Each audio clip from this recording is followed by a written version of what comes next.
나는 전능하신 아버지 하나님, 천지의 창조주를 믿습니다.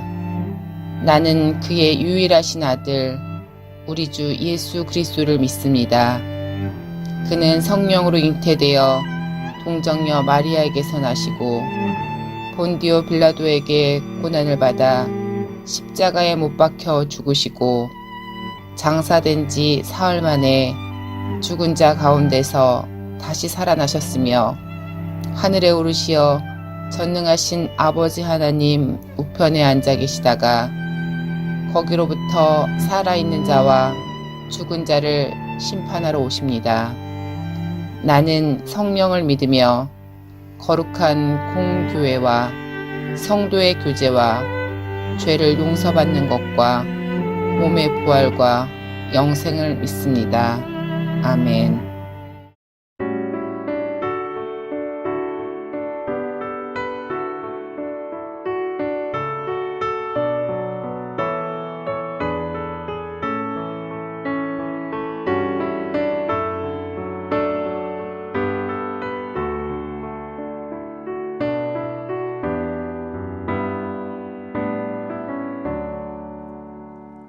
예수를 나의 구주사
온라인 예배를 드리는 사랑하는 모스크바 교회 성도들 모두에게 주님의 위로와 평강이 함께하기를 축복합니다.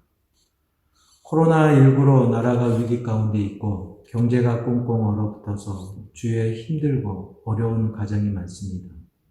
지난 5일은 땅속에 들어가서 동면한 짐승들이 깨어나는 경칩도 지났고 봄은 계절적으로 희망을 상징하는데 희망도 없이 절망 가운데 주저앉아 있는 이웃들이 많습니다. 그런 모든 사람들에게 주님이 주시는 소망과 위로가 함께하기를 축복합니다. 음악의 어머니로 불리는 핸델은 처음부터 성공한 사람은 아닙니다. 세상 사람으로부터 인정을 받지 못해 음악회를 열 때마다 실패를 해서 많은 빚을 지게 되었고 빚쟁이들에게 괴롭힘을 당하였고 56세가 되었을 때에는 몸 한쪽에 마비가 오는 증상까지 오기도 했습니다. 그야말로 실패와 좌절의 나날이었습니다. 그러던 어느 날 친한 친구가 찾아와서 실망에 빠져있는 그에게 한 권의 책을 건네주면서 하는 말이 이 책을 읽고 한번 작곡을 해보게. 인생을 포기하기에는 아직 이르지 않은가. 이 말씀의 주인이 반드시 자네를 일으켜 줄 것일세. 그 책은 바로 성경이었고 그는 하나님의 말씀에 깊은 은혜를 받아서 그때 쓴 곡이 메시아입니다. 당시 이스라엘 백성은 바벨로니아 나라의 포로로 잡혀가서 거의 절망적인 상태로 살고 있었습니다. 그런 백성들에게 하나님은 이사야 선지자를 통해 위로의 말씀을 주십니다.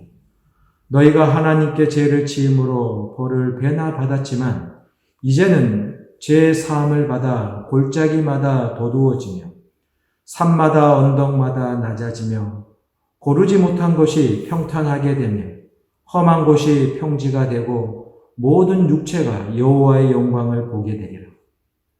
포로로 잡혀가서 힘든 노역을 하고 소망이 없는 그들에게 이사야 선지자의 말은 큰 위로가 되었을 것입니다. 이처럼 우리 하나님은 위로의 하나님이십니다. 이사야 66장 13절에도 보면 어미가 자식을 위로함 같이 내가 너희를 위로할 것인지 너희가 위로를 받으리라. 이처럼 우리가 믿는 하나님은 위로의 하나님이신데 위로의 하나님께서는 어떤 자들을 위로해 주십니까? 먼저는 환난 중에 있는 자를 위로해 주십니다. 고린도후서 1장 3절 4절에 보면 찬송하리로다 그는 우리 주 예수 그리스도의 하나님이시요 자비의 아버지시요 모든 위로의 하나님이시며 우리를 모든 환난 중에서 우리를 위로하사 우리로 하여금 하나님께 받는 위로로서 모든 환난 중에 있는 자를 능히 위로하신다고 말씀하셨습니다. 사도 바울은 복음을 전하면서 받은 환난이 대단했습니다. 고린도후서 11장 23절 이하를 보면 옥에 갇히고 40에서 하나 감암매를 5번 맞고 3번 폐장으로 맞고 돌에 맞고 3번 파선당해 일주일을 깊은 바다에서 지냈고 강의 이형, 강도, 동족, 이방인, 광야의 이형, 굶고 춥고 헐벗고 등 바울이 당한 환난은 우리의 상상을 초월합니다. 그럼에도 불구하고 그가 하나님께 불평하고 원망하기보다는 고린도 교회를 위로할 수 있었던 것은 모든 환난 중에서 위로하시는 하나님의 은혜를 경험했기 때문입니다. 바울은 환난 중에 더 큰 위로가 있다는 것을 알았기에 자신도 환난 중에 있었지만 환난 중에 있는 자들을 위로할 수 있었던 것입니다. 두 번째는 낙심 중에 있는 자를 위로하십니다. 요한복음 5장에 보면 예루살렘 양문 곁에 베데스란 연못이 있는데 가끔 천사가 내려와서 물을 움직일 때 어떤 병에 걸렸든지 먼저 들어가게 되면 낫게 되는 신기한 연못입니다. 그 연못에 38년 동안 누워만 있고 움직이지 못한 병자도 병을 고치기에 그곳에 있었는데 스스로 움직일 수 없어 다른 사람이 먼저 내려가 병을 고치는 것을 보면서 얼마나 시리와 낙심을 받았겠습니까? 그렇게 38년을 낙심과 절망 가운데 있었는데 예수님께서 찾아와 주셨고 그를 만나 주셨고 그를 고쳐주십니다. 주님은 낙심 중에 있던 그 병자에게 큰 위로가 되어주신 것입니다. 시편 62편 5절 6절에 보면 내 영혼아 잠잠히 하나님만 바라라. 대저 나의 소망이 저를 쫓아 나는도다. 오직 저만 나의 반석이시오 나의 구원이시오 나의 산성이시니 내가 요동치 아니하리로다. 마지막으로 근심 중에 있는 자를 위로하십니다. 욥기 17장에서 욥은 얼마나 고통스러웠는지 스스로 고백하기를 내 눈은 근심 때문에 어두워졌다 고백을 하면서 자신을 볼 때 모든 소망과 희망은 다 끊어지고 절망과 근심밖에 보이지 않는다고 했습니다. 그런데 하나님께서 그런 욥에게 찾아와 주셨고 소망과 위로를 주십니다. 욥이 회개하고 돌아서자 갑절의 축복을 주시고 내가 전에는 주께 대하여 귀로만 들었는데 이제는 눈으로 주를 볼 수 있도록 만나 주십니다. 빌립보서 2장 26절에 보면 바울은 신실하고 그리스도의 군사된 에바브로디도를 빌립보 교회로 보내어서 돕도록 하는데 그만 에바브로디도가 죽을 병에 걸리고 맙니다. 그 소식을 들은 빌립보 교회 성도들은 크게 근심을 하게 됩니다. 그런데 하나님께서 그를 긍휼히 여겨주심으로 근심 위에 근심에 쌓인 그들을 위로해 주십니다. 이처럼 우리 하나님은 근심 중에 있는 자를 위로하시는 분이십니다. 그래서 바울은 빌립보서 4장 6절 7절에서 아무것도 염려하지 말고 오직 모든 일에 기도와 간구로 너희 구할 것을 감사함으로 하나님께 아뢰라. 그리하면 모든 지각에 뛰어난 하나님의 평강이 그리스도 안에서 너희의 몸과 마음을 생각을 지키시리라. 사랑하는 성도 여러분, 위로의 하나님은 오늘도 환난 중에 있는 자, 낙심 중에 있는 자, 근심에 있는 자를 위로하시는 분이시고 예수 그리스도께서도 이 땅에 오셔서 병든 자들을 고쳐주심으로 위로해 주셨고 죽은 자들을 살려주심으로 그 가족들을 위로해 주셨고 소외된 고아와 가부를 만나 주시고 세리와 함께 식사해 주심으로 그들을 위로해 주셨습니다. 그리고 예수님은 십자가에 죽으시고 부활하셔서 우리 모두에게 부활의 산 소망을 주시면서 위로해 주셨습니다.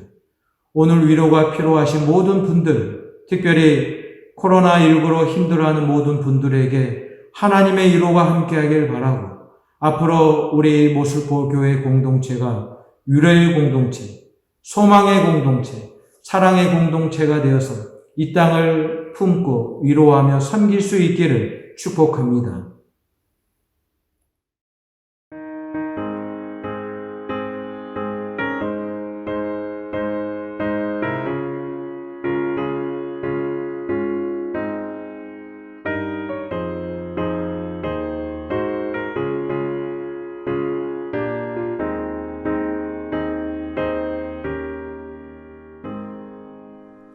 잠시 세상에 내가 살면서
하늘에 계신 우리 아버지, 아버지의 이름을 거룩하게 하시며 아버지의 나라가 오게 하시며 아버지의 뜻이 하늘에서와 같이 땅에서도 이루어지게 하소서.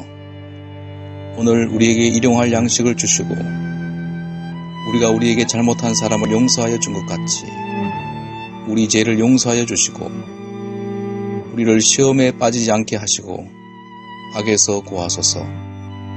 나라와 권능과 영광이 영원히 아버지의 것입니다. 아멘.